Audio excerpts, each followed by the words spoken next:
sobre reforma laboral y modificaciones introducidas por la Ley 27.742. La misma está a cargo de la Subsecretaría de Graduado Rectoral de la Universidad Nacional de La Rioja. En esta ocasión, agradecemos particularmente la voluntad y predisposición al doctor Julio Grisolía, que aceptó ser parte, como expositor, de la presente capacitación para darle finalmente el cierre.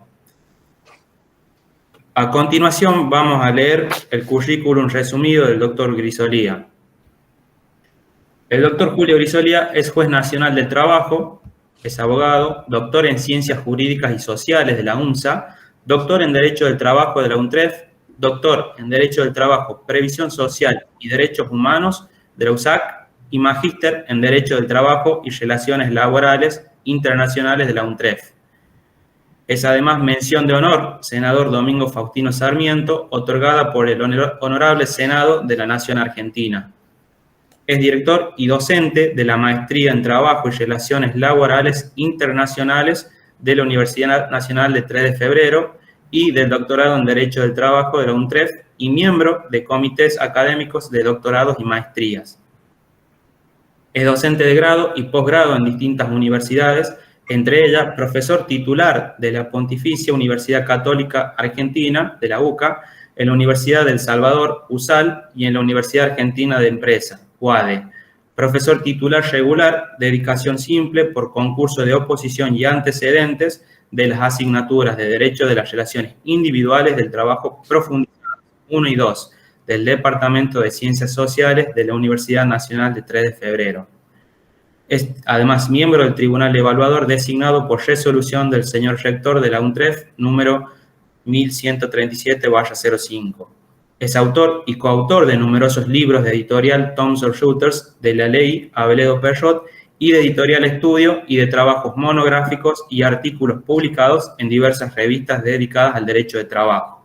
Es director del Instituto de Estudios Interdisciplinarios en Derecho Social y Relaciones del Trabajo, IDEIDES, de la UNTREF, director también de la revista del Trabajo Laboral y Seguridad Social de Abeledo Perrot de la revista IDEIDES, y director científico de la revista internacional y comparada de Relaciones Laborales y Derecho del Empleo de la ADAPTAP. Es vicepresidente de la SAD y presidente de Hilera Argentina, miembro del Comité Científico de ADAP y miembro de la Comunidad Cielo, Comunidad para la Investigación y el Estudio Laboral Ocupacional. Es jurado y asesor de tesis doctorales y de maestrías, expositor en congresos y seminarios de la especialidad, entre otros. Le damos la bienvenida formalmente a Julio Grisolía y le otorgamos el uso de la palabra. Muchas gracias. Bueno, muchas gracias, Gonzalo, doctor Gonzalo Santillán, por la presentación y por la invitación a dar esta charla en la Universidad Nacional de La Rioja. Agradezco a la Subsecretaría de Graduados Rectoral también por la invitación y los felicito por la organización de este evento. Y que ya me precedieron dos profesionales de nota, como los doctores Toselli y Leguizamón León, que dieron ya un panorama muy acabado de la reforma laboral. Por eso, en este primer segmento, la idea es hacer una contextualización de cómo están, reflexionar un poco cómo están las relaciones laborales en la Argentina y en el mundo, hablar un poco de para dónde va el derecho del trabajo y las relaciones laborales, para después sí dedicarnos a algunos aspectos de la reforma laboral, porque me parece que todo tiene su razón de ser. Hay que contextualizar en dónde estamos parados en el mundo en general. Nosotros sabemos que en la dinámica de las relaciones laborales siempre influyen diferentes factores que son de distintos orígenes, desde la situación social, la política laboral, la legislación de fondo, la negociación colectiva, las normas procesales, los métodos de resolución de conflicto, la eficiencia de la justicia también tiene que ver, y a este cuadro de situación que es histórico, se agrega en los últimos tiempos la transformación digital y la tecnología, que forma parte también de esto que hemos visto. Y el teletrabajo y en un mundo que hoy es neurotecnológico, en el que vivimos conectados, rodeados de reuniones virtuales, con la inteligencia artificial que está avanzando cada día más, con un comercio electrónico que creció exponencialmente. Es claro que para tener relaciones sanas, los distintos actores sociales tienen que tener claras las premisas y comprometerse con las mejores soluciones a los problemas que se van planteando. Y algunos de estos problemas que son centrales y que influyen en cualquier país son, por ejemplo, la situación social, como decía antes. La situación social en cualquier país es un elemento disciplinador y flexibilizador de la dinámica de las relaciones laborales. Decía de esto de la situación social, bueno, que la realidad indica que un trabajador despedido por imperio de esta situación social, tanto la desocupación, la subocupación, el trabajo no registrado, no se puede reinsertar rápidamente en el sector formal de la economía y esto lo obliga a aceptar empleos precarios, informales o de baja calidad, y en la práctica se termina vulnerando el principio de irrenunciabilidad de los derechos y el orden público laboral que tanto nosotros defendemos. Y este trabajador en la práctica no puede esperar lo que dure un juicio y por ahí tiene que terminar llegando a un acuerdo conciliatorio que tal vez es en montos más bajos de lo que corresponde por la necesidad que tiene, por supuesto, independientemente del artículo 15 que todos conocemos, que tiene que haber una justa composición de derechos e intereses. De allí que los montos indemnizatorios en general, que están previstos en las normas laborales, en la práctica lo terminan cobrando efectivamente solo un segmento de la población, aquellos que litigan y pueden esperar el resultado del juicio por insolvencia de sus ex empleadores. Es decir, que no llegan a percibir efectivamente el monto establecido en el pronunciamiento judicial. Entonces, denegatoria de justicia y termina transformando los fallos en pronunciamientos de mero carácter declarativo de derechos. Entonces, sí es necesario acá plantear que hay que tener una tramitación de los procesos y utilizar todos los medios vigentes a los fines de asegurar el crédito laboral. Y esto se relaciona con la política laboral, porque la búsqueda siempre tiene que ser lograr un desarrollo económico con protección social y propender a generar trabajo decente. Y para lograr estos objetivos es necesario no perder de vista algunos aspectos centrales. Es decir, uno de los temas en general en un país es mejorar las técnicas legislativas, es decir, propender a dictar una menor cantidad de normas y que las nuevas normas sean claras, sean precisas, porque las ambigüedades en el dictado de las normas generan interpretaciones judiciales encontradas. Y el ordenamiento jurídico laboral debe ser previsible. Esto significa que se deben mantener las reglas del juego por un tiempo medianamente razonable, independientemente que las normas tienen que ser justas, por supuesto, y facilitarle al juez la interpretación. Y el Estado sí tiene que tener un rol de garante de las relaciones laborales y también fiscalizar el cumplimiento de las normas y sancionar el incumplimiento. Y dentro de todo este contexto, también el Estado tiene que preocuparse por elevar las competencias laborales de la población. Creo que esto es importante, tanto la formación como la capacitación continua para reducir la informalidad y los abusos que hay en el sector formal. Y llegamos aquí ya al derecho de fondo, y cuando hablamos de derecho de fondo, decíamos, la búsqueda es el desarrollo económico con protección social. Bueno, la estabilidad es positiva para la calidad del empleo, para reducir la incertidumbre laboral. También sirve como una estrategia de competitividad empresarial, a diferencia de, por ahí, la alta rotación de mano de obra, en la cual la inversión en capacitación termina siendo mínima y los propios trabajadores no se sienten comprometidos con el éxito de la empresa. Y se debe propender a generar trabajo decente. Y esto es importante en el concepto que tiene, por supuesto, la OIT que todos conocemos. Después aparecen, dentro de esta contextualización, la conciliación como un medio útil y eficaz de solución o superación de conflictos laborales, que siempre tiene una ventaja sobre la sentencia, ya que no es impuesta. Entonces, es importante que, previo a la etapa judicial, haya sistemas adecuados de resolución de conflictos, capacitar también, por supuesto, a los actores sociales en las técnicas de capacitación, de negociación, de conciliación. Y acá vamos llegando también a la otra pata, que es el derecho procesal. Y el derecho procesal y quienes forman parte del derecho procesal, que son los operadores. Y los operadores tienen que internalizar la esencia de los principios rectores que surgen de las leyes procesales que hay en todo el país.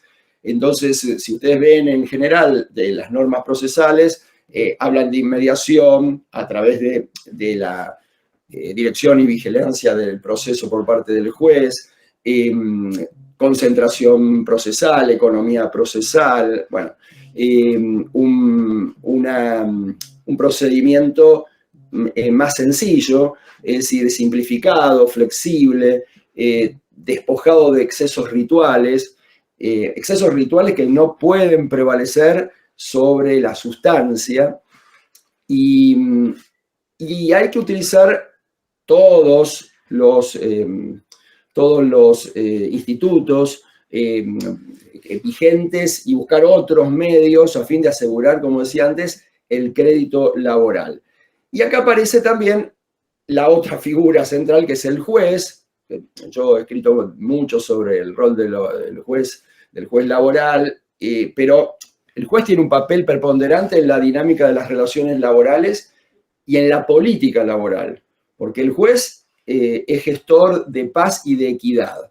Esto es central. El juez es clave en épocas de crisis, porque la función del juez no es hacer, digamos, ciencia del derecho en base a especulaciones abstractas, sino es hacer jurisprudencia. Es decir, usar de la prudencia en la realización efectiva del derecho.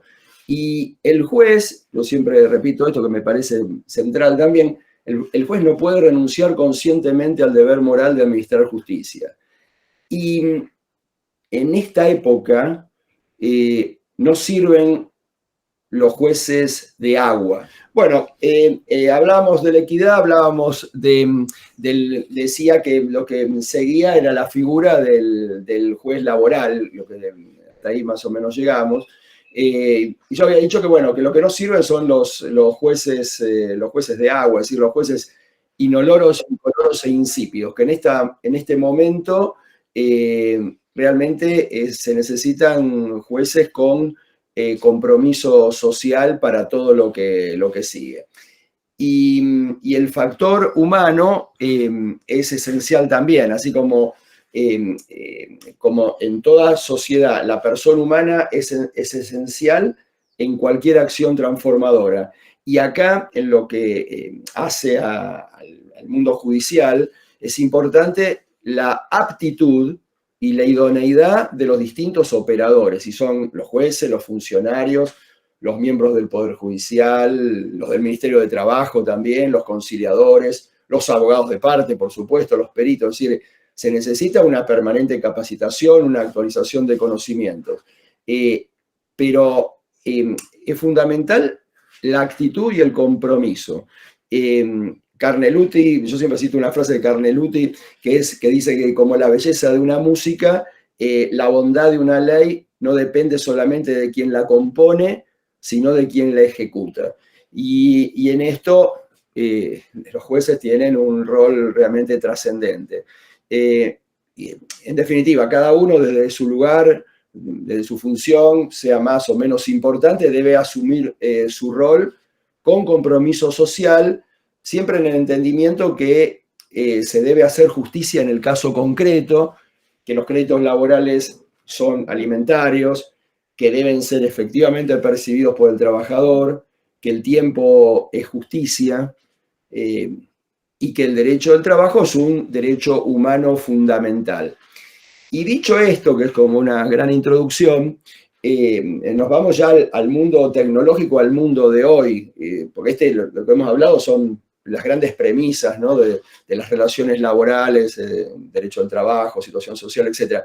Pero ya hoy, en este tiempo, y diría en la declaración del centenario de la OIT para el futuro del trabajo, no la última, sino la del 2019, cuando justamente era el centenario, ya se consideran graves problemas la persistencia de la alta informalidad. Fíjense esto, las brechas de acceso a los avances digitales, es otro grandes problemas, las brechas de acceso a los avances digitales, la falta de, diríamos, de alineación entre las habilidades y los conocimientos de los trabajadores con la necesidad de la producción, y esto hace necesario que se aumente la inversión en capacitación. Y lo importante para abordar cualquier acción transformadora es tener en claro que hay una nueva dinámica de las relaciones laborales, y esto es una realidad que no puede soslayarse. Y hay un nuevo escenario de las relaciones laborales, y todos sabemos que la pandemia aceleró modificaciones en el mundo del trabajo y produjo un punto de inflexión en las relaciones laborales, con cambio en el perfil de los trabajadores y la mecánica de las prestaciones de las tareas. La pandemia fue como disruptiva, generó un cambio de mentalidad, o si se quiere, actualizó algo que estaba en potencia. Y eso que estaba en potencia es nada más ni nada menos que la revalorización del tiempo. Es decir, esa migración al trabajo remoto tuvo un fuerte impacto en la forma de trabajar, porque cambió la forma de pensar el tiempo y el espacio.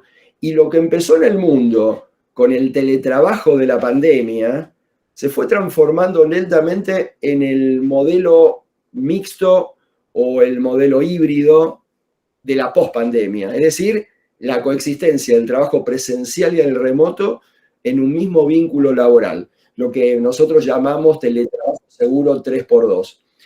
Y esto, para tenerlo en claro, en las relaciones laborales inteligentes, aquello que se puede hacer y no requiera necesariamente presencialidad, se debe hacer remoto. Lo presencial se va a terminar reduciendo a lo imprescindible, es decir, aquello que no se puede definitivamente reemplazar por lo remoto. Entonces, el sistema mixto, para otros híbrido, es decir, lo que hizo fue modificar la gestión del rendimiento, porque se pone más énfasis en el trabajo realizado, en la producción, en su calidad, que en el horario de inicio de finalización del trabajo y el tiempo real trabajado. En este 2024 ya se concluye que el modelo del futuro no es el tradicional 100% presencial, pero tampoco es el de la pandemia, aquellos 100% teletrabajo, sino que el que se impone es el híbrido. Y así también lo han entendido las grandes empresas, las grandes empresas tecnológicas del mundo. Pero en realidad el cambio es más profundo todavía, porque lo que se observa es un agotamiento de los formatos tradicionales de relaciones laborales. ¿Cuál es la base de esas relaciones laborales? Bueno, los 5 o 6 días de trabajo en la semana, las 8 o 9 horas, a lo que se suma, por supuesto, el tiempo de viaje, la presencialidad plena, el cumplimiento estricto de horario de inicio y finalización, y las distintas rigideces que hemos conocido todos. La mayoría de los trabajadores del mundo están disconformes y cansados de su trabajo y buscan un mejor balance entre la vida laboral y la personal. Es decir, ese modelo laboral de estructuras rígidas definitivamente no se adapta a las nuevas generaciones que apuntan fundamentalmente al teletrabajo o un sistema mixto, o un sistema híbrido, digamos, presencial, virtual combinados, con libertad de horario. Y si se tratase de un trabajo 100% presencial, apuntan a jornadas diarias más cortas o a 4 días a la semana y en definitiva estos trabajadores, estos nuevos trabajadores, lo que están buscando es oportunidades laborales, pero ya no solamente en términos económicos, sino en calidad de vida. Y todo esto, estamos hablando en el mundo, por supuesto, todo esto se relaciona con el fenómeno este de la gran renuncia de mitad del 2021, cuando en Estados Unidos, en agosto, renunciaron a sus empleos 4.300.000 personas, y en el año terminan renunciando 47.8 millones de personas durante 2021 y en 2022 50 millones en Estados Unidos. Fíjense el número. Y esto se replica en Francia con números de aproximadamente 500.000 en 2022, solamente en el primer trimestre. Por eso algunos ya afirmaban que esa gran renuncia es una especie de gran despertar de los trabajadores que estaban cansados de largas jornadas laborales, de la falta de flexibilidad, de los pocos incentivos, de las ausencias de los reconocimientos a su labor. Y esto también se replica en Argentina, en cierto modo, porque el segmento de profesionales jóvenes con alta calificación, son los que más priorizan la relación entre trabajo y vida. Y las encuestas del año pasado demuestran que más del 50% optan por esquemas mixtos o híbridos, donde el trabajo por objetivos les permite tiempo libre para su vida, para seguir capacitándose, por supuesto, en un sector que efectivamente es muy competitivo. Y acá aparece este fenómeno de la transformación digital, de la inteligencia artificial, del cambio de paradigma. Y el mundo del trabajo, como sostiene la OIT, se está transformando por distintas innovaciones, la tecnológica, los cambios demográficos, el climático, la globalización. Por eso es importante que hoy los trabajadores tengan habilidades para trabajos tecnológicos, programación, análisis de datos, ciberseguridad. Es decir, la digitalización hizo que las llamadas industrias no tecnológicas, como el comercio minorista, por ejemplo, necesitan trabajadores con capacidades, con habilidades técnicas independientemente de sus estudios formales, o sea, del título que tengan.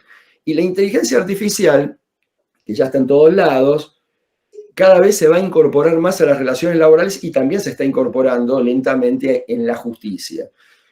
Y las empresas van a recurrir o recurren a la inteligencia artificial para mejorar sus procesos, para aumentar su eficiencia, para facilitar el trabajo. Y los trabajadores van a tener que capacitarse para competir, porque es cierto que se van a perder muchos puestos de trabajo, pero también se van a crear otros que van a requerir mayor capacitación, básicamente en tecnología. Y algunos de estos puestos, o muchos de estos puestos, serán digitales y también van a ser sin frontera. Entonces, nosotros estamos asistiendo a un cambio de paradigma, y para poder subsistir a la nueva realidad, se deben sumar, como decía, nuevas habilidades, nuevas competencias. Y en este escenario nuevo que hay con trabajo 100% remoto o híbrido o presencial con mayor flexibilidad, las actividades también deben adaptarse, los trabajadores se deben capacitar para sumar nuevas habilidades, y las empresas también tienen que reconfigurar procederes y también ayornarse a la nueva realidad. Y si llegamos, antes de hablar en el otro segmento de la reforma laboral, algunas cuestiones de esta reforma nuestra, si llegamos a una conclusión después de todo esto, que es necesario adecuar el marco normativo a la nueva realidad, no en Argentina, en todos los países. O sea, si estamos hablando de estos cambios, nosotros no podemos seguir hablando de una legislación que responde a otra realidad. Es claro que en determinadas circunstancias y de acuerdo con la situación social, con la situación económica, con la situación política, y más en estos tiempos de cambio de paradigma y de transformación, sin duda es necesario adecuar las distintas ramas del ordenamiento jurídico de un país a esta nueva realidad. Esas modificaciones, las que se hagan, tienen que ser preferentemente, digamos, consensuadas.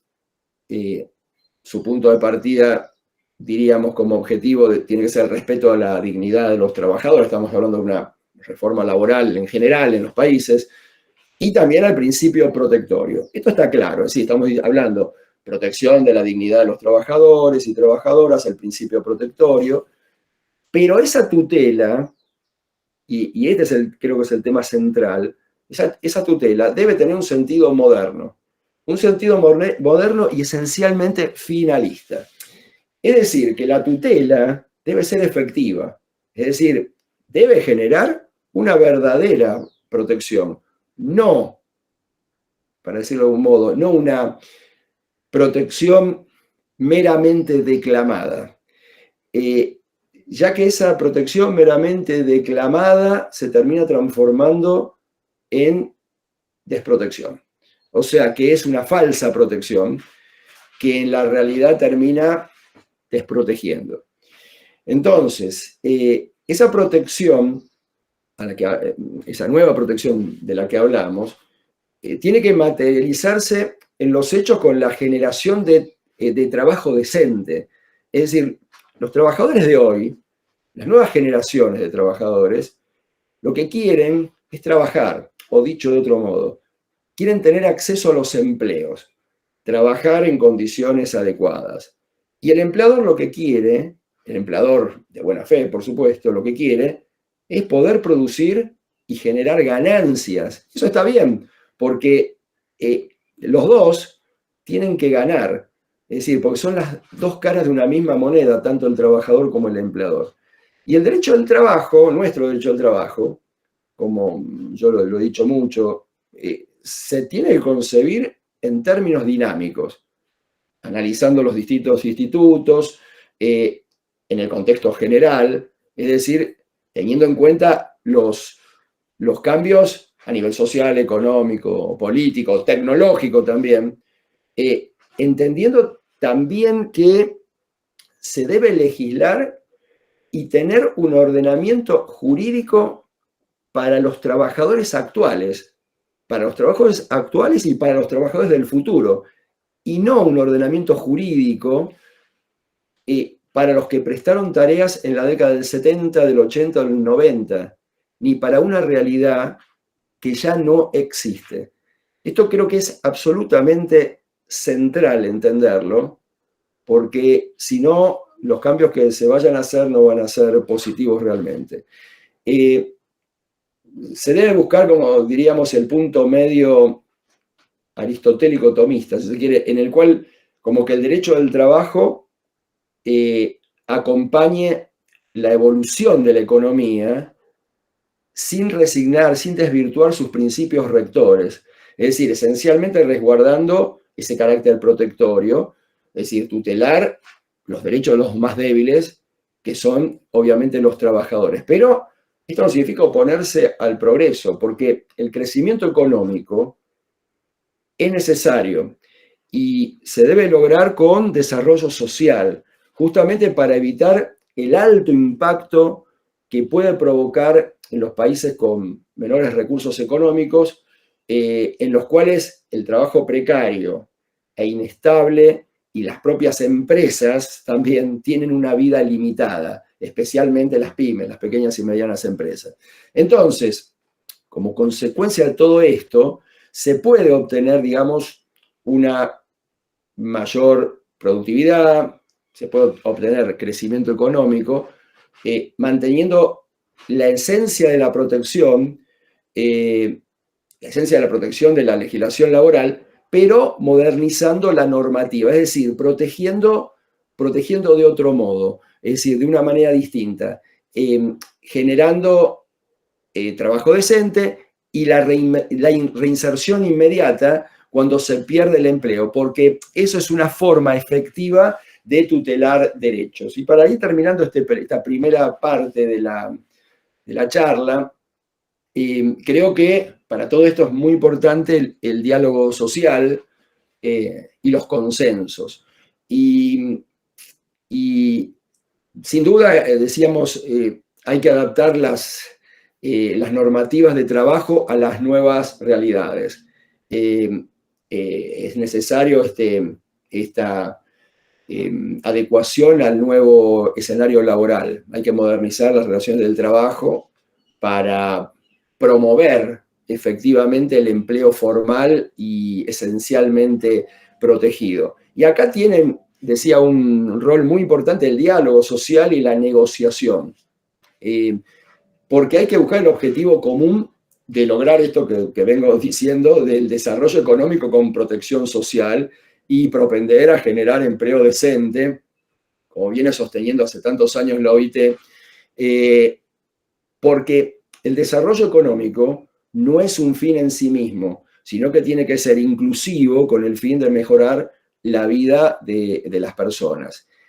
Y yo creo que reducir la pobreza, que es el otro gran objetivo, depende necesariamente de crear empleo. Y esto tiene que ser apuntado a los jóvenes y a las poblaciones vulnerables, esencialmente, por supuesto. Es decir, y hay que luchar para disminuir la informalidad y también en nuestros países para ganar competitividad con una actividad productiva que sea menos costosa. Por eso decíamos antes, para lograr este objetivo, se tienen que repensar las condiciones, establecer reglas claras, generar un marco adecuado adaptado a la realidad productiva del siglo XXI y que siga preservando, por supuesto, los derechos fundamentales de los trabajadores. Y sin duda esto, estamos hablando, es el gran desafío. Decíamos en un congreso, debemos reimaginar el mundo del trabajo. Ese mundo en el cual el trabajo sea el que se adapte a la vida y no la vida al trabajo. En esa búsqueda de consensos, una negociación que sea ganar-ganar para trabajadores y empleadores, la cooperación, la actitud solidaria, la actitud de buena fe de los distintos actores sociales, va a ser fundamental, creo yo, no solo para progresar, sino, diría, por un básico sentido de supervivencia y por el bien común. Bueno, con esto vamos cerrando esta primera parte. No sé si quieren hacer un descanso de 5 minutos y arrancamos en el segundo segmento con algunos aspectos de la reforma laboral, si les parece. Sí, doctor, nos parece bien. Así también ordenamos un poquito el Meet. Nos da un tiempito ahí para hablar con el informático. Así que Dale. 5 minutitos y Listo. volvemos. Hacemos eso. Muy bien, gracias. Listo, gracias. Bueno, volvemos del pequeño receso. Así que adelante, doctor. Excelente, entonces. Bueno, vamos ahora sí a hacer un pequeño panorama. Como decía al principio, los doctores Toselli y Leguizamón León hicieron todo el panorama de la ley 27742 Así que yo solamente voy a decir algunas cosas de esto, y también lo voy a decir en forma, algunas de ellas limitada, pues yo soy juez en ejercicio y por ahí uno tiene que terminar fallando sobre estos temas y lo va a tener que hacer, y por ahí no quiero que nadie me recuse. Pero bueno, hay algunos aspectos, ¿no es cierto?, hablar de esta ley. Uno de ellos es el ámbito temporal, que es la aplicación en el tiempo. La norma, ya ustedes saben que establece la norma que comienza a regir. Ustedes, la norma está publicada en el Boletín Oficial el 8 de julio y comenzó a regir al día siguiente, es decir, que comenzó a regir el 9 de julio. Esto es lo más claro de todo. Ahora, como hay distintas modificaciones, hay que establecer la aplicación en el tiempo de esas modificaciones. Lo que podríamos decir que, como, a ver si dijéramos algo general, la ley 27742 no se aplica, o no se debería aplicar, porque es una opinión, ya todo es opinable acá. A mi modo de ver, no se aplica a situaciones jurídicas ya agotadas. Es decir, digamos, a situaciones jurídicas agotadas antes de su entrada en vigencia. Es decir, para ser claro, a relaciones extinguidas antes del 9 de julio de 2024. Lo que obviamente, a mi modo de ver, implica que su no aplicación a los juicios en trámites el día 9 de julio, para los judiciales. Pero ya saben ustedes que esto es totalmente opinable porque otros han dicho otra cosa. Si tomamos algunos aspectos, por ejemplo, la reforma del artículo 2 de la LST al 92 bis, que es el periodo de prueba, y la nueva figura de este trabajador independiente colaborador, es claro que estos tres cambios se aplican para contratos iniciados desde el 9 de julio de 2024.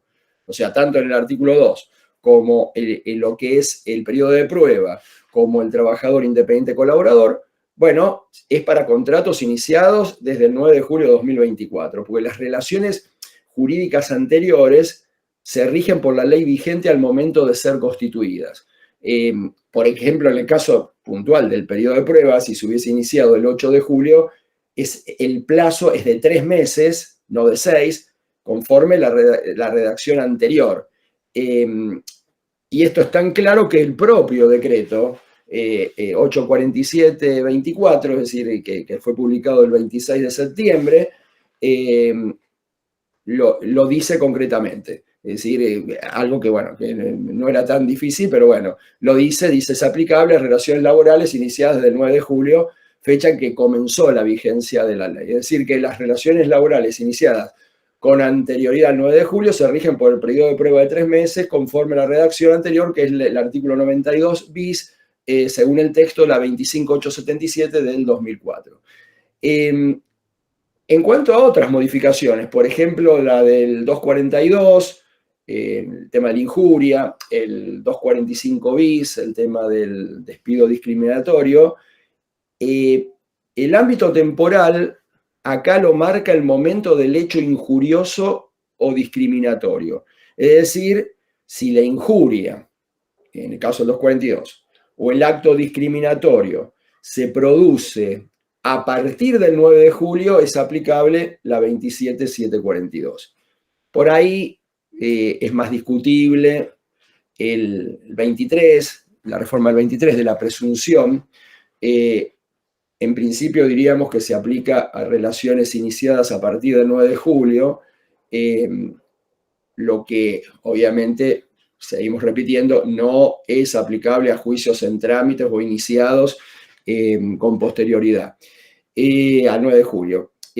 Pero sí, acá decía que podía haber dudas porque podría interpretarse que es una norma de naturaleza procesal y que es de aplicación inmediata. Pero aún teniendo en cuenta esto, no puede perderse de vista que en ese caso, al hacer referencia a la presunción, está vinculada al derecho sustancial. En cambio, digamos, a partir de la vigencia de la 27.742, respecto de todos los contratos extinguidos desde el 9 de julio, sí es algo que también me parecía claro, pero para algunos no es claro, no rigen más las indemnizaciones, multas, llamadas multas de la 24.013, ni los incrementos indemnizatorios del 1 y 2 de la 25.323, artículos 1 y 2, ni el 9 de la 25.013, ni las sanciones combinatorias de los artículos 80 y 132 bis. Es claro que todas estas derogaciones que están en el 99 y 100 de la 27.742 no se pueden aplicar retroactivamente porque violarían derechos adquiridos y sería inconstitucional, porque las situaciones jurídicas ya están consolidadas en el momento que le causaron el daño al trabajador. Es decir, que en este razonamiento, en esta opinión, porque no estamos con ninguna verdad revelada acá, la 27.742 no se aplicaría a situaciones jurídicas ya agotadas, como dije al principio, que ya están agotadas antes de su entrada en vigencia. Por lo tanto, no se aplica, en el pensamiento mío, a ninguna relación extinguida hasta el 9 de julio. Por ejemplo, no se aplica, digamos, el artículo 1 de la 25.323 si fue despedido, se consideró despedido a partir del 9 de julio de 2024. Ni en ese caso tampoco las indemnizaciones del 8, del 9, del 10, del 15 de la 24.013, ni el 2 de la 25.323, ni el 9 de la 25.013, ni los artículos 80 y 132 bis. Si queremos hilar un poco más fino, en forma transitoria, sí se producen algunas situaciones puntuales que se pueden tener en cuenta. A ver, siguen siendo de aplicación los artículos 8, 9, 10 y 15. Esto es claro o no es claro, pero es lo que pienso. Si se extinguió el vínculo, pero el trabajador hubiese intimado conforme el artículo 11 antes del 9 de julio del 2024. También se aplicaría el agravamiento del artículo 2 de la 25.323 si se hubiera efectuado la intimación que prevé la norma, por supuesto, antes del 9 de julio. Y lo mismo pasaría, en esta hipótesis transitoria, digamos, con la indemnización y sanción prevista en el 80 de la LCT y en el 132 bis, si la intimación que contienen estas normas hubiesen sido efectuadas antes del 9 de julio. Allí tienen más o menos un panorama totalmente opinable, porque hay jurisprudencia con distintos razonamientos, pero esto en general. Pero me voy a quedar y voy a referirme más al tema indemnizatorio, que creo que es uno de los cambios grandes que hay acá, el cambio del escenario de las indemnizaciones. Y me voy a quedar con qué pasa con las leyes 24.013, la 25.013, la 25.323 y la 25.345, porque sabemos que produce todas estas derogaciones la ley de bases. A ver,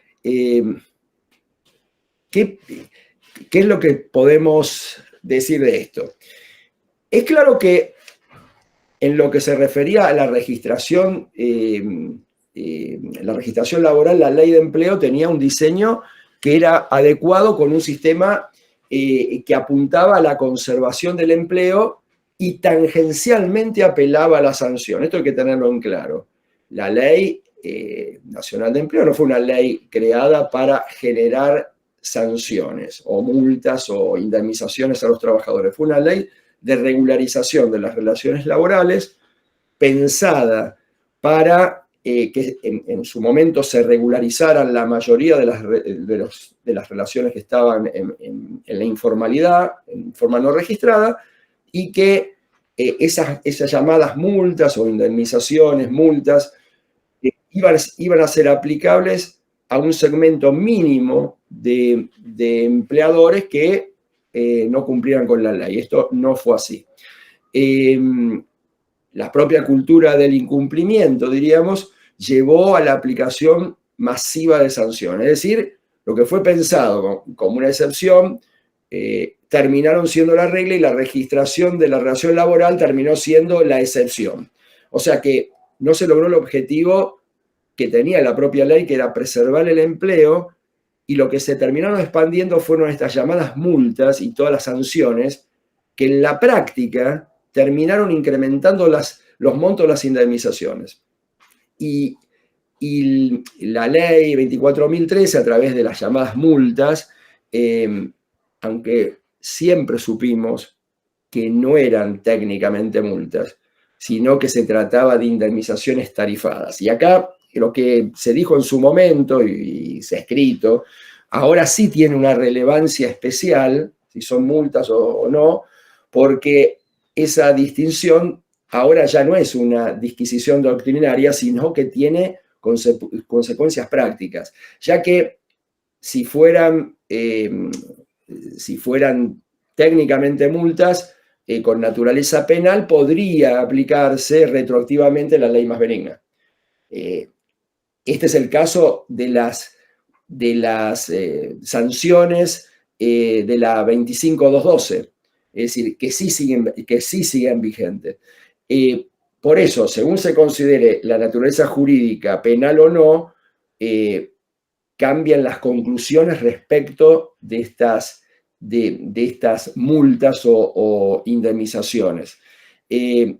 Los que sostienen, por supuesto, que tienen naturaleza penal, consideran que son sanciones pecuniarias a manera de sanción punitiva por el apartamiento de determinados comportamientos por parte del empleador o que tienen naturaleza sancionatoria, por ejemplo, para prevenir la evasión fiscal. En ese entendimiento, la 27.742 es más favorable que el régimen derogado y debería entonces en esta inteligencia aplicarse retroactivamente conforme el principio de la ley penal más benigna. En esa línea de pensamiento se expidieron algunos juzgados de distintas provincias, básicamente en agosto de 2024, con fundamentos que están en los pronunciamientos. Pero que tienden a esto que estoy escribiendo.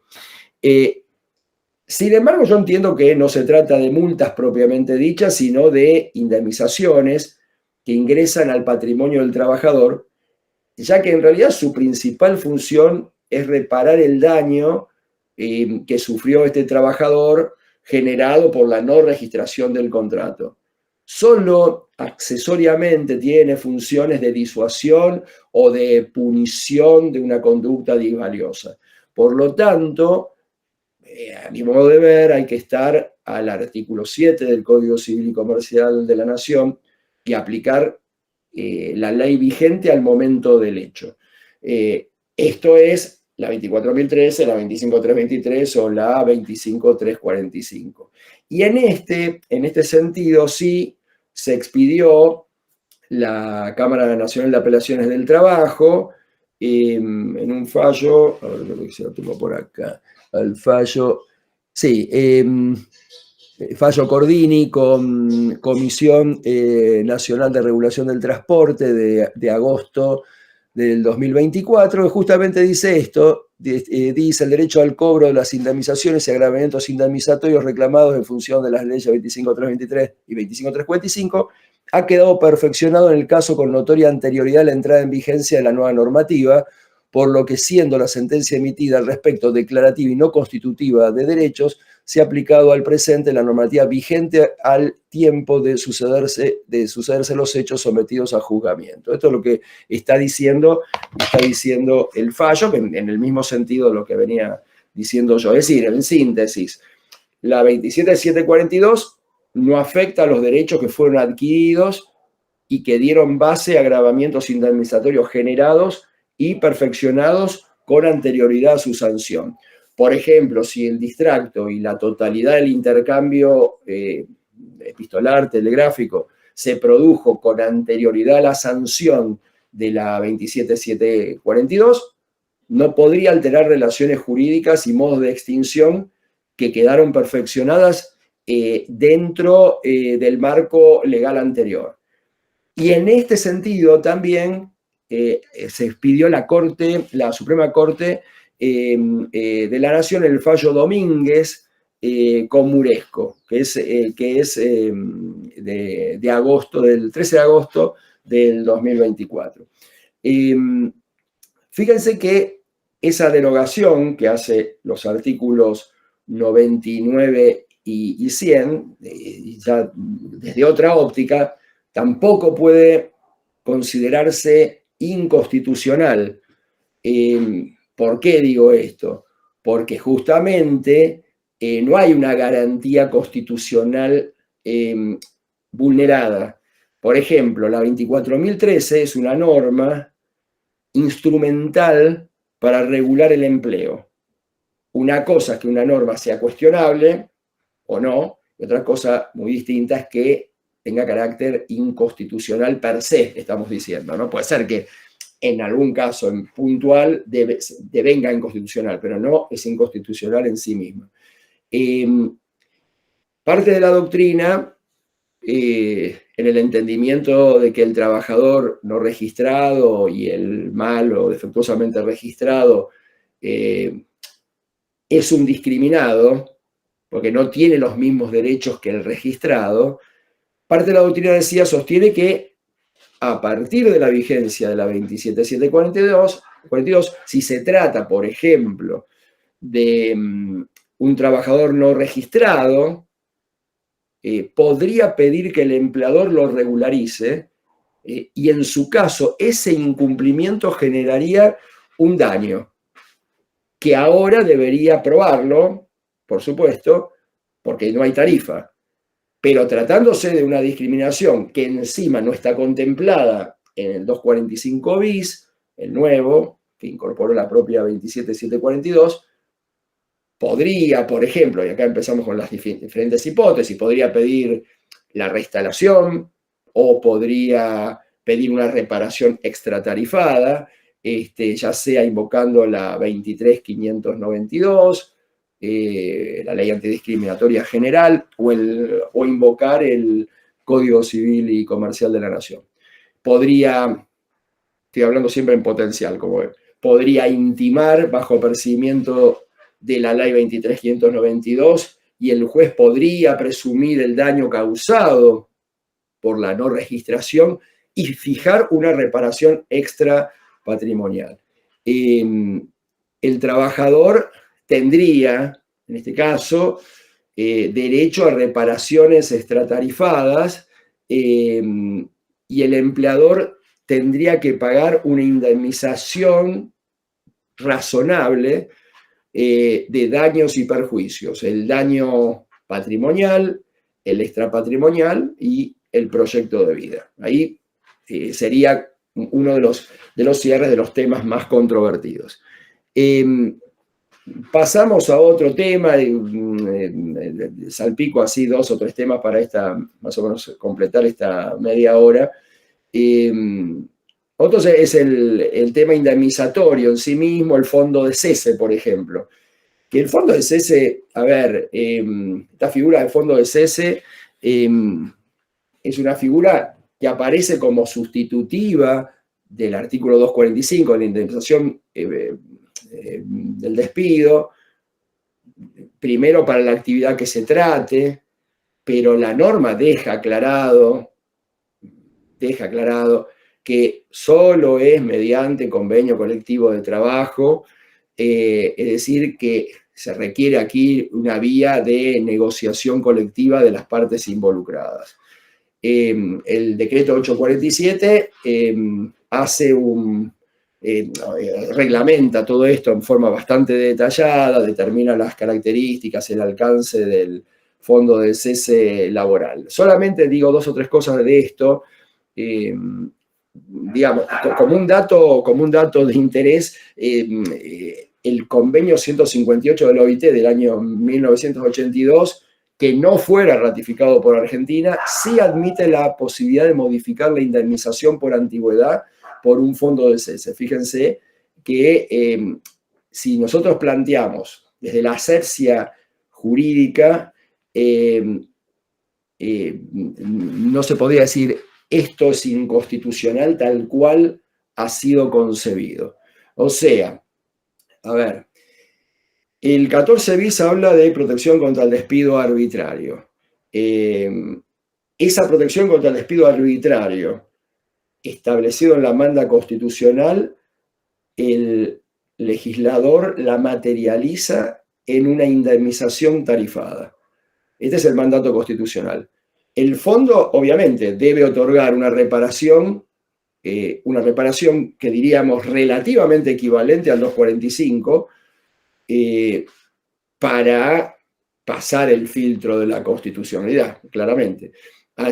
Y siempre digo lo mismo sobre el 245 en cada oportunidad. Creo que es un artículo muy bueno, razonable, que se puede cuestionar. Tal vez se pueda cuestionar el piso, se puede cuestionar el tope, se puede cuestionar algún rubro, pero es un artículo que está perfectamente diseñado y que no genera posibilidad alguna que la indemnización sea irrazonable. Es razonable para el trabajador y para el empleador. El 245 es una norma muy buena. El problema de las indemnizaciones no fueron solamente, no fue nunca el 245, esto es claro, fueron el combo, digamos, con las agravadas. Ahora, fíjense que todas estas indemnizaciones agravadas, y esto es otra de las curiosidades que siempre hay que decir, aparecieron entre el año 91 y el 2000, porque entre el 91 y el 2000 se generaron 9 nuevos rubros indemnizatorios. La indemnización que queda ahora, la que tenemos después de la ley Bases, es la misma, son las mismas indemnizaciones que hubieron en la década del 70. O sea, la ley 2744, en el espíritu del Centeno, tenía la indemnización por antigüedad, la sustitutiva de preaviso, la integración del mes de despido, y como agravadas, maternidad, matrimonio, delegado gremial. Hoy existen estas y se agregó a estas el despido discriminatorio, que si hay tiempo digo algo. ¿Qué quiero decir con esto?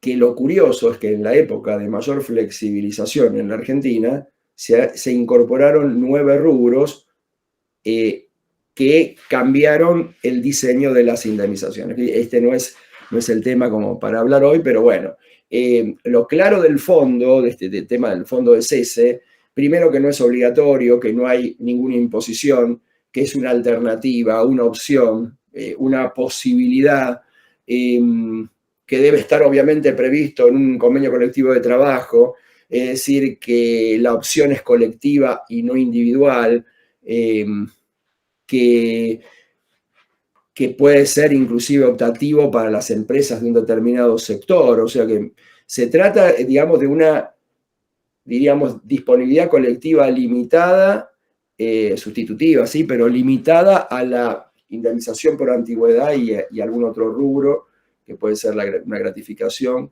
y que no se puede aplicar retroactivamente, porque va a regir, si alguna vez rige en algún convenio colectivo, para los nuevos trabajadores las actividades que pacten esa modalidad en sus convenios. Bien, otro de los temas, siempre hablando del tema indemnizatorio, es el despido discriminatorio. No sé si estamos bien con tiempo. Estamos... Sí, tenemos, bueno, unos minutos más. Dale. Sí, tenemos tiempo. Después, al final, sí, vamos, si quieren hacer alguna consultita, solamente 2 o 3, muy breves, bueno, por algunas cuestiones que están consultando los colegas, bueno, y daríamos cierre. Gracias. Excelente. Bueno, entonces, el despido discriminatorio del 245 bis es, bueno, es un tema ciertamente controvertido. ¿Qué decir de esto? lo que hace el 245 establece, digamos, un agravamiento por un despido motivado por un acto discriminatorio. Es decir, que, digamos, cuando se trata de un despido motivado por ese acto discriminatorio, los jueces, en virtud de la gravedad de los hechos, pueden incrementar inclusive este agravamiento que está pensado en el 50% del 245, llevarlo al 100%. O sea que pasaría del 50% a duplicarse. Cuando hay para la norma, en esta enumeración que aparentemente es taxativa, cuando en la norma se configura acto discriminatorio, bueno, cuando esa discriminación, ese acto discriminatorio se origina por motivos de raza, etnia, religión, nacionalidad, ideología, opinión política o gremial, sexo, género, orientación sexual, posición económica, no sé si me olvido de alguno, creo que caracteres físicos también y también discapacidad. Esos son los que está diciendo la norma. Establece, por supuesto, que la carga probatoria la tiene quien invoque la causal y termina aclarando que ese agravamiento no es acumulable con otros regímenes que establezcan agravamientos indemnizatorios y que ese despido produce la extinción definitiva del vínculo. Decía, sí, es una norma que puede generar, o que va a generar, posiciones encontradas. Yo, sobre un tema parecido a este, ya hablé bastante y escribí bastante, porque esta norma tiene un parecido muy grande con el artículo 11 de la 25.013, que es un artículo que comenzó a regir en la Argentina el 3 de octubre del 98, y que en su momento estaban todos muy contentos porque la Argentina era muy innovador, porque teníamos una sanción contra el despido discriminatorio. Y en ese momento yo decía que esa norma era una norma que terminaba perjudicando a los trabajadores o trabajadoras porque terminaba siendo discriminatoria el propio despido discriminatorio. Porque el diseño de aquella norma que rigió entre octubre del 98 y marzo del 2004, porque terminó siendo derogado por la 25877, también hacía una enumeración taxativa de causas: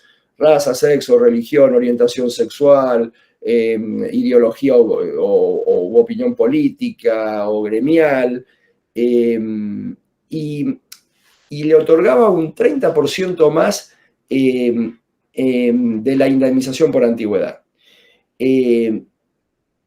A ver, aún, y por qué lo critiqué en ese momento y también me hace cierto ruido esta norma, porque aún aceptando que la discriminación es un valor negativo dentro de la sociedad, en la LCT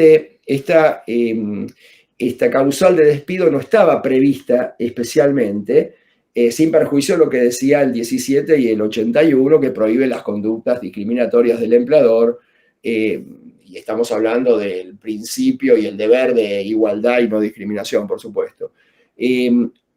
Por lo tanto, jurisprudencialmente se reparaba con la indemnización tarifada del 245 y generaba reparaciones extratarifadas, como daño moral e inclusive la reinstalación. Es decir, sin perjuicio de lo establecido en el 245 bis, los despidos en caso de discriminación fueron abordados por la doctrina laboral y especialmente por la jurisprudencia, por nuestra jurisprudencia, por distintos fallos, entre ellos en Álvarez con Cencosud, con fundamento en el 14 bis, en la Constitución, en los convenios 111, 135 o 190 del OIT, y básicamente en la ley 23.592, con la reposición de las cosas al estado anterior y la declaración de la nulidad del despido, la reinstalación en el puesto, diríamos, el establecimiento de reparaciones estratarifadas de conformidad a cada caso y según el criterio judicial. Y la enumeración de las causas, si bien es realmente muy amplia, tampoco debería considerarse taxativa, sino enunciativa, ya que de lo contrario no podría consagrarse un despido discriminatorio que no estuviese fundado solamente en esas causas. Y esto sí lo puede transformar en una norma discriminatoria, ya que al dejar fuera de su alcance otras causas de discriminación, habilitaría al discriminado por esas causas a reclamar por daños y perjuicios, por ejemplo, o inclusive la reinstalación. Entonces, decíamos, esto termina siendo cuestionable. En realidad lo que hay que sancionar siempre es toda distinción, exclusión, restricción o preferencia que tuviera por objeto menoscabar el reconocimiento, el goce, el ejercicio en condiciones de igualdad de los derechos humanos y de las libertades. Y esto es básicamente el artículo 1 de la 23.592. Es decir, y el otro aspecto cuestionable es la tarifación. ¿Por qué digo esto? Porque aparece como exigua, como baja. Por ahí, digo, hubiese sido preferible que esa tarifa fuese un piso y no, digamos, esa tarifa fija.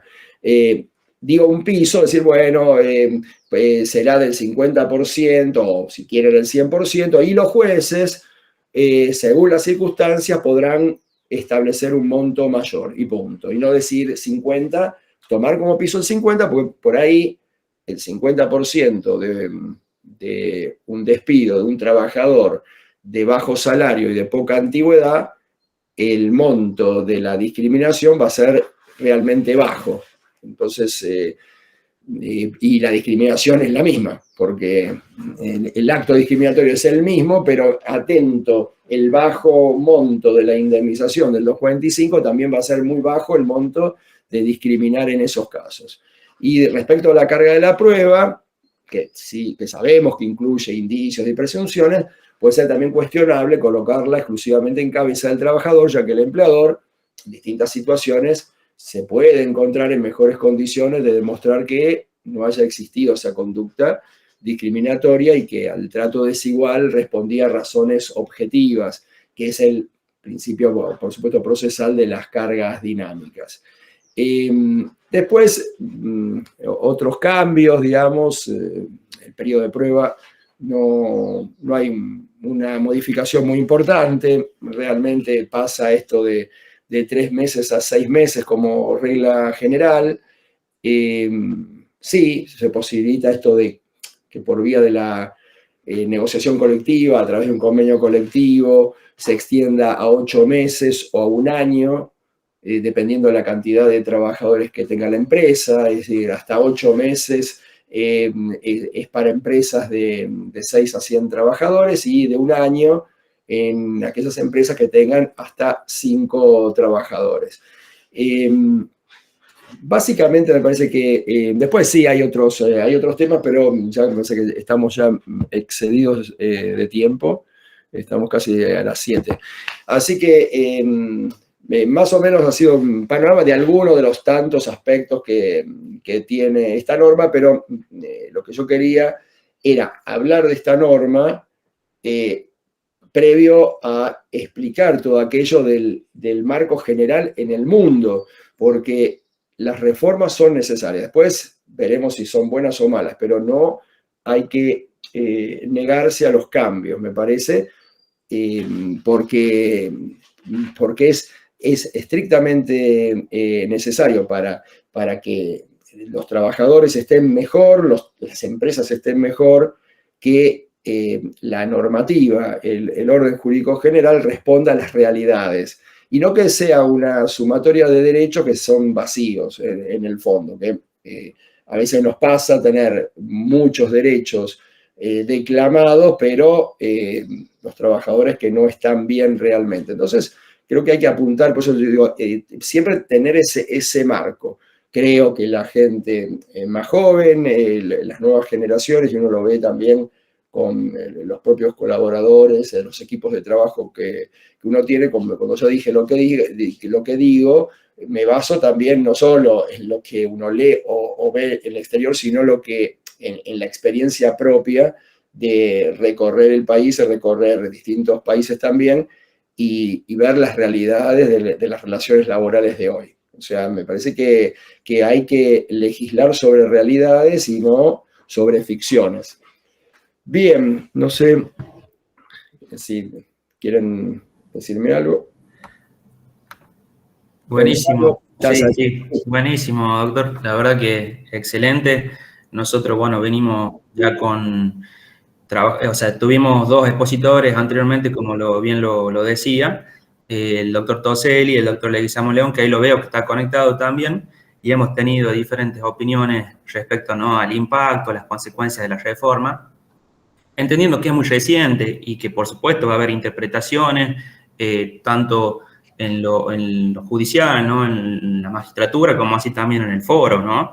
Claro. Así que es muy importante, la verdad, que yo celebro este tipo de actividades. Y bueno, ya ahí sí le vamos a dar la palabra. Levantó la mano. Creo que, no sé si no lo veo acá, para que haga vamos a hacer una consultita nomás y después vamos a dar el cierre. No sé si tienen alguna, ahí yo vi que levantó la mano, pero no sé si la bajó. Creo que Graciela. Bueno, creo que estaríamos ya en condiciones de cerrar. Quiero agradecer, ahí estoy viendo que está conectada, quiero agradecer a la doctora Sarkis, Jazmín Sarkis, que es la presidenta del Consejo Profesional de Abogados y Procuradores, que también ha participado en la presente. Nosotros, bueno, hemos presentado el proyecto ante la Secretaría de Extensión de la Universidad Nacional de La Rioja a los fines de que podamos certificar la presente actividad. Bueno, ahí también les recuerdo a todos los colegas que han participado que que puedan acreditar la participación de las dos jornadas, de las tres que fueron, le vamos a remitir automáticamente el certificado al correo electrónico que han consignado en la acreditación. Así que simplemente para cerrar, hacer el cierre respecto a ese tema. Y bueno, como no tenemos consulta, no tenemos ningún tipo de consulta, bueno, vamos a dar el cierre nomás. Así que le agradecemos, doctor Julio Grisolía, por la voluntad y la predisposición de llevar adelante la jornada y que la misma también se pueda llevar adelante de manera gratuita, que hoy, bueno, como todos sabemos, tenemos una complicación a nivel nacional en lo que respecta a la educación pública nacional superior. Así que simplemente eso. Bueno, ahí el doctor Leguizamo León levantó la mano, así que le vamos a dar la palabra. Ya estamos, a ver, lo teníamos restringido por lo que había sucedido al principio. A ver si podemos darle el uso de la palabra.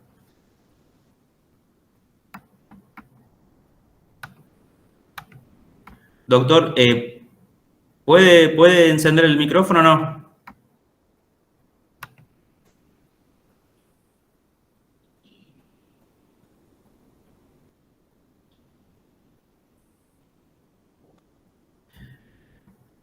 Bueno, estamos viendo porque lo hemos restringido.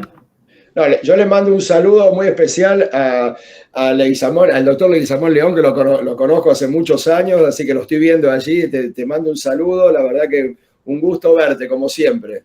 Así que, igual que al doctor Toselli también, ahí la veo a la doctora Antacli, hay muchos colegas también jueces de distintos lados del país. Así que la verdad que ha sido un placer estar en esta jornada precedida por las charlas de los doctores Toselli y Leguizamo León. Así que la verdad que ha sido muy interesante. Agradecerte a vos, Gonzalo, que te molestaste en llamarme tantas veces y concretar esto, y a la Universidad Nacional de La Rioja, que ahí el doctor Leguizamo León es local, así que ha estado tanto tanto allí. Así que bueno, un enorme placer, muy agradecido por la invitación. Bueno, muchísimas gracias, Julio. Y bueno, doctor Leguizamo, no hemos podido, a ver si ahora puede aceptar. Si puede prender el micrófono. Ahora me parece Muy que bien. sí. Ahí está. Bueno, sí, yo simplemente para darle primero la felicitación a Gonzalo, porque con todo el esfuerzo que hemos visto que ha hecho Gonzalo para que se lleven a cabo estas jornadas, que ha sido grandioso, y bueno, felicitaciones, muchas felicitaciones.